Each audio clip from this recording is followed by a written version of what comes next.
नमस्कार, हरियाणा न्यूज़ का digital platform आप देख रहे हैं और आपके साथ मैं अनु चौधरी।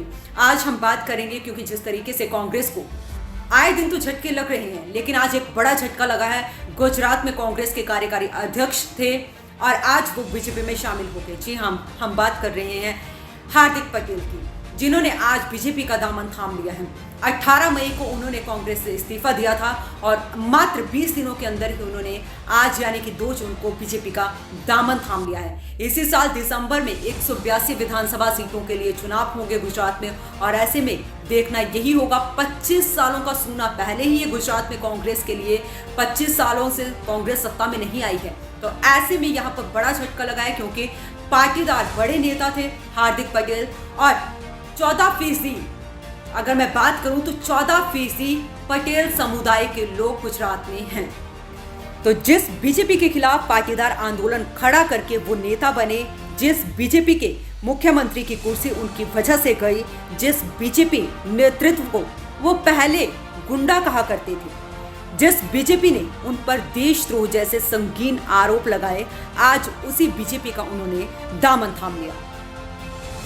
और कहते हैं ना कि राजनीति में कोई भी स्थायी दुश्मन या दोस्त नहीं होता, वैसे ही आज बीजेपी ने बाहें फैलाकर हार्दिक पटेल का स्वागत किया। लेकिन बीजेपी के पुराने नेताओं के दिल उनसे मिल पाएंगे या नहीं मिल पाएंगे, ये देखना अभी बाकी है। और बीजेपी ने हार्दिक को क्यों और कैसे स्वीकार किया, ये कहानी भी अपने आप में दिलचस्प है। आपको बता दें कि गुजरात में चर्चा हार्दिक पटेल को पार्टी में शामिल कराने का जो फैसला है वो केंद्रीय नेतृत्व की तरफ से लिया गया है। लेकिन यहाँ पर गौर करने वाली बात यह है कि कांग्रेस के गुजरात के जो प्रदेश अध्यक्ष है, उन्होंने सीधा सीधा हार्दिक पटेल पर यह आरोप लगाए हैं कि अपने ऊपर चल रहे मुकदमों के डर से हार्दिक पटेल ने बीजेपी ज्वाइन की है। और कुछ जानकारों का, जो राजनीतिक जानकार है या फिर जो वरिष्ठ पत्रकार है, उनका भी यही मानना है। लेकिन मुकदमों के डर के सवाल पर हार्दिक ने कहा कि जब आप किसी को ज्यादा डराते हैं तो उसका डर खत्म हो जाता है। मैं पहले ही 9 महीने जेल में रहा हूं और 6 महीने गुजरात से बाहर रहा हूं। एक ही देश में, एक ही राज्य में मेरे ऊपर देशद्रोह के 2 मुकदमे लगे हैं। मुझे 2 साल की सजा मिली, नहीं तो मैं 25 साल की उम्र में विधायक भी बन सकता था और सांसद भी बन सकता था। ये बात उन्होंने कही जब उनसे ये सवाल पूछा गया। लेकिन यहाँ पर जिक्र मैं उनके सियासी सफर के बारे में करना चाहूंगी, क्योंकि बहुत पुराने नेता नहीं है। मैं 7 साल हुए हैं उन्हें राजनीति में आए हुए। जी हाँ, 2015 में वो राजनीति में आए थे, जब पाटीदारों के लिए आरक्षण की मांग को लेकर अपने कड़े विरोध प्रदर्शन से प्रधानमंत्री नरेंद्र मोदी की बीजेपी और गुजरात को हिला देने वाले हार्दिक पटेल जो थे वो चर्चा में आए थे। और साल 2019 में उन्होंने कांग्रेस पार्टी ज्वाइन की थी। 2020 में उन्हें गुजरात कांग्रेस का कार्यकारी अध्यक्ष बनाया गया।